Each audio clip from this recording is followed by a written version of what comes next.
না, তারেক ভাই, অবজারভেশন হচ্ছে যে আমরা ধরেন আমার লোকাল কালেকশন চমৎকার ছিল, এটা আমি একদম ড্রাফটের পর থেকেই বলছি, এবং আমাদের ড্রাফটে বসার আগেও এইটাই একটা মোটিভ ছিল যে আমরা লোকাল প্লেয়ার কালেকশনটা যেন ভালো করতে পারি।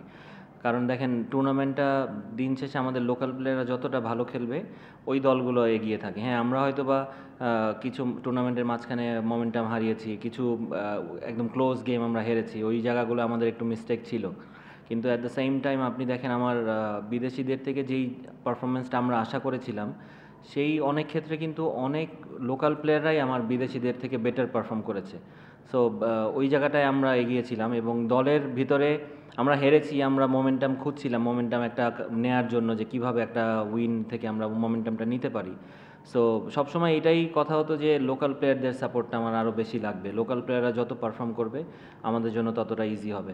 সো আল্লাহ রহমত যে ওরা সবাই পারফর্ম করছে। টি-20 গেমে তো সবাই একই দিনে পারফর্ম করবে না, যখন যার দায়িত্ব হচ্ছে, যার যে দিনটা ওর দিনটা চেষ্টা করছে যে টিমের জন্য ওইটা যেন ফুলফিল করতে পারে। সে আজকে যদি আমি মিরাজের কথা বলি, যে পুরোটা ইনিংস ধরেন অল্প রান চেস করছি আমরা, কিন্তু এরকম প্রেশার একটা গেমে অল্প রানটাও কিন্তু অনেক সময় অনেক রিস্কি হয়ে যায়। সো ও যে মানে ক্যাপ্টেন্স নক যেটাকে বলে, একদম শেষ করে বের হয়েছে, এটা একটু চমৎকার ব্যাপার টিমের জন্য। সো নাইম রানে আছে সবাই, আপনি সো আমরা চেষ্টা করেছি যে আমাদের পজিটিভ ভাইবটা যেন থাকে টিমের মধ্যে, বিশ্বাসটা যেন থাকে সবসময়, এবং আমরা যেন খুব সাহসী করে খেলতে পারি। না দেখেন, আমাদের লাস্ট দুইটা গেমই আমাদের একদম লাস্ট ম্যাচ থেকেই শুরু হয়েছে আমাদের নকআউট পর্ব, রাইট? এখন যা মানে অনেকের 3 তারিখ থেকে শুরু হবে। সো আমরা এই প্র্যাকটিসটাও আমার হয়ে গেল যে আমরা নকআউট গেমগুলো আগে খেলেছি। সো 3 তারিখে হয়তো অতটা প্রেশার, আমরা নকআউট নিয়ে চিন্তা হবে না যে হারলে বাদ। সো আমাদের যে টিম আমরা করেছিলাম লাস্ট 2 ম্যাচে, যেটা কথা হয়েছে যে আমরা যেরকম টিম, আমরা যদি আসলেই পারফর্ম করতে পারি আমাদের অ্যাবিলিটি ওয়াইজ, আমাদের সামনে কেউ দাঁড়াতে পারবে না।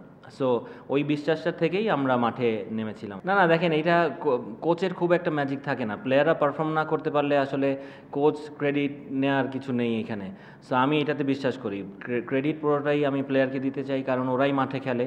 হ্যাঁ, প্ল্যানিং হয়তো বা অনেক সময় থাকে গেমের, আমরা যে প্ল্যানটা করি মাঠের বাইরে, ওইগুলো হয় এক্সিকিউশনে আমরা যদি করতে পারি, এক্সিকিউট করতে পারি, তাহলে হয়তো আমরা সাকসেসফুল হই। কিন্তু এক্সিকিউশনটাও তো আসলে প্লেয়ারদের থেকে আসতে হবে, সো ক্রেডিটটা ওদের থেকে আমি কখনোই নিতে চাই না। ইচ্ছা তো অবশ্যই আছে, কিন্তু ওরা অ্যাভেলেবেল কি না, কারণ আইএল চলছে, এসএ চলছে। সো আমরা চেষ্টা করছি কয়েকটা প্লেয়ারের সঙ্গে কথা বলে, যদি ওরকম ওরা ফ্রি থাকে, দেখেন আমাদের কালকেই সময় আছে, কালকের মধ্যেই আসতে হবে যদি কারো আসতে হয়। সো যদি কালকের মধ্যে আমরা ইনশাল্লাহ চেষ্টা তো অবশ্যই করব, মোর দেন 100%। সো যদি ওরকম অ্যাভেলেবেল থাকে আমরা অবশ্যই আনবো, এই প্ল্যান আমাদের আছে।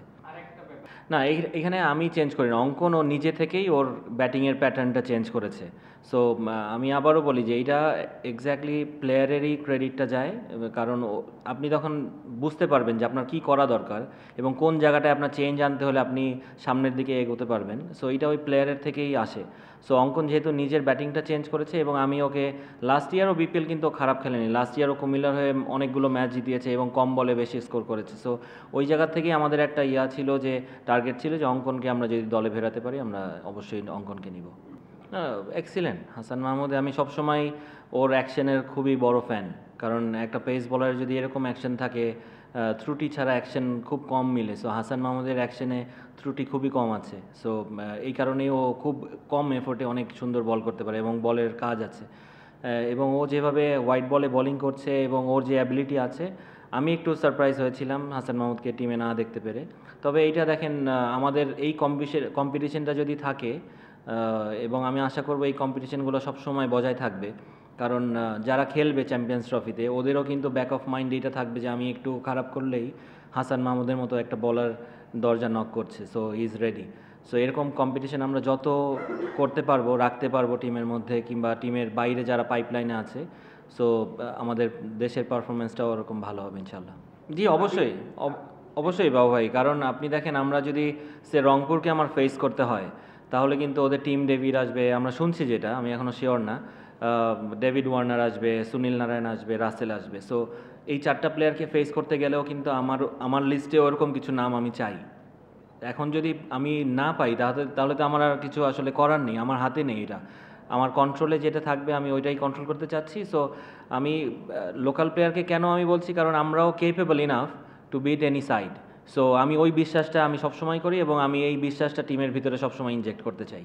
না দেখেন, আমি চেষ্টা করি বাবু, আমি আমা ভেরি পজিটিভ গাই, আমি সবসময় পজিটিভ থাকতে চিন্তা করি, আমি কখনো নেগেটিভ থট আমার মাথায় আসে না এবং আমি খুব সাহসের সাথে সব কিছু ফেস করতে চাই। সো আমি সবসময় চেষ্টা করি যে টিমের এনভায়রনমেন্টটা যেন ভালো থাকে, আমার পজিটিভ থাকে সবাই, এবং সবাই ফ্রিডম নিয়ে খেলতে পারে। সো আমার সঙ্গে যারাই কাজ করে, আপনি প্রিমিয়ার লিগ বলেন কিংবা বিপিএলে বলেন, ন্যাশনাল লিগে বলেন, আমি সবসময় এই ফ্রিডমটা দিই এবং আমার ড্রেসিং রুম কিংবা আমার মাঠের বাইরেও হোটেলেও যে সবাই যেন ফ্রি থাকতে পারে, কারো যেন কোনো ধরনের চাপ না থাকে, সে সবাই যেন মানে ওর মনের ভিতরে যেই জিনিসটা আছে ওইটা যেন আমার কাছে নির্ভয়ে এসে বলতে পারে। কারণ আপনি একটা প্লেয়ার থেকে পারফরমেন্স বের করতে হলে ওকে যদি আপনি এই ফ্রিডমটা না দেন কিংবা এরকম একটা লাইসেন্স না থাকে, it's very difficult to perform. So আমি চেষ্টা করি ওই পজিটিভনেসটা টিমের মধ্যে রাখতে এবং অ্যাট দ্য সেম টাইম ওই ফ্রিডমটাও দিতে। দেখেন, আজকের উইকেটটা কিন্তু খুব একটা ইজি উইকেট ছিল না ব্যাটসম্যানদের জন্য। সো একটু কনফিউজ ছিল ব্যাটসম্যানরা যে বলটা আসলে কি হবে। আর মুস্তাফিজের বল তো ধরেন যে উইকেটে যদি হেল্প থাকে, মুস্তাফিজ ডেঞ্জারাস বলার। সো আপনি যদি ওই বলটা দেখেন, মুস্তাফিজ কিন্তু কাটার করেনি, আগের দুইটা বল কাটার ছিল, ওইটা একটু পেস ছিল বলে সিম আপ করেছে। সো মানে ব্যাটের ফেসটা ক্লোজ হয়ে গেছে আর্লি। সো আমি তো অবশ্যই বলি, আমি আফিফের যেই খেলা আমি দেখেছি প্রিমিয়ার লিগে কিংবা আফিফকে অন্য জায়গায়, আফিফ ওর ক্যালিবার ওয়াইজ এখনও খেলতে পারিনি আসলে। সো আমি আফিফকে নিয়ে সবসময় আশাবাদী, কারণ আমি চাই আফিফ যেই ধরনের প্লেয়ার, ওর অনেক কিছু দেয়ার আছে, কিন্তু হ্যাঁ অ্যাট দ্য সেম টাইম আপনার কথাটাও একটু রাইট যে ওর নামের প্রতি সুবিচারও এখনও হয়তো বা করতে পারেনি। সো আই হোপ যে মাঝখানে অনেক কিছু হয়েছে আফিফের সঙ্গে, মেন্টালি অনেক ডিস্টার্ব ছিল, এটা হয়তো বা ইন্টেনশনালি করা হয়েছিল, আমি জানি না, আফিফকে একটু ডাউন করার জন্য হয়তো বা। কিন্তু এই জিনিসগুলো আসলে আমাদেরও, যারা আমরা ম্যানেজমেন্টে আছে কিংবা ইভেন আপনারাও মিডিয়ায় যারা আছেন, আপনাদের প্রতিও অনেক দায়িত্ব আছে যে আমার একটা ট্যালেন্টেড প্লেয়ার, তাকে যদি বাইরের একটা কোচ এসে মেন্টালি ডিস্টার্ব করে নষ্ট করতে চাই, তাহলে কিন্তু আমরাই আমাদের দেশের একটা অ্যাসেট হারাই। সো আফিফের মতো প্লেয়ারকে আমরা ওই সময়টায়, একটা প্লেয়ার কিন্তু সবসময় পিক টাইম আসে না, সো ওই সময়টায় আফিফকে যেভাবে ডিস্টার্ব করা হয়েছে ওইখান থেকে অনেকটা ব্যাকফুটে চলে গেছে। বাট আই হোপ ও কষ্ট করে আবার কামব্যাক করবে ইনশাল্লাহ। না, আমি আমি সত্যি কথা সবসময় চাই যে স্পোর্টিং উইকেট থাকুক, মানে শুধু এক সাইডের জন্য উইকেট থাকলে ডিফিকাল্ট। আজকে যেমন ছিল স্পিনারদের জন্য উইকেট ছিল, ব্যাটসম্যানের জন্য খুবই ডিফিকাল্ট ছিল উইকেটটা। সো আমি চাই যে ধরেন যদি বোথ সাইডই, ব্যাটিং ব্যাটসম্যান এবং বলার সবাই হেল্প থাকে উইকেটে, ট্রু উইকেট হয় যেটা আমরা বলি আর কি, ওইরকম থাকলে আপনার ধরেন বলারেরও অনেক কিছু শেখার আছে, ব্যাটসম্যানেরও অনেক কিছু শেখার আছে, এবং একটা ট্রু উইকেটে বোলার কিন্তু খুব এরর করার মার্জিনটা খুব কম থাকে। সো ওইখান থেকে আপনি যদি ওই ধরনের উইকেটে রেগুলারলি খেলতে পারেন, তাহলে কিন্তু আপনার স্কিলও ডেভেলপ করবে অ্যাজ এ বলার, আমি বলছি যেটা, যে কারণ আপনি যেহেতু আপনার মার্জিনটা খুবই কম, সো আপনি যদি স্কিল ওয়াইজ অনেকটা স্ট্রং না হন, আপনি একটা স্কিল নিয়ে খেলে যাবেন, এটা খুব ডিফিকাল্ট হয়ে যায় একটা বলারের জন্য। সো এই ধরনের উইকেট থাকলে আমার মনে হয় আমাদের দেশের ক্রিকেটের জন্য ভালো হবে। উইকেট এবার আমাদের ওভারঅল পুরো বিপিএলে উইকেট ভালো ছিল, পেস ছিল, বাউন্স ছিল, দুই তিনটা ম্যাচে হয়তো বা একটু টার্ন হয়েছে, মানে ওইটা ধরেন আমি কমপ্লেন করব না, কিন্তু ম্যাক্সিমাম নাম্বার অফ গেমেই আমার উইকেট ভালো ছিল এবং সবাই মানে খেলে ভালো লেগেছে সবারই।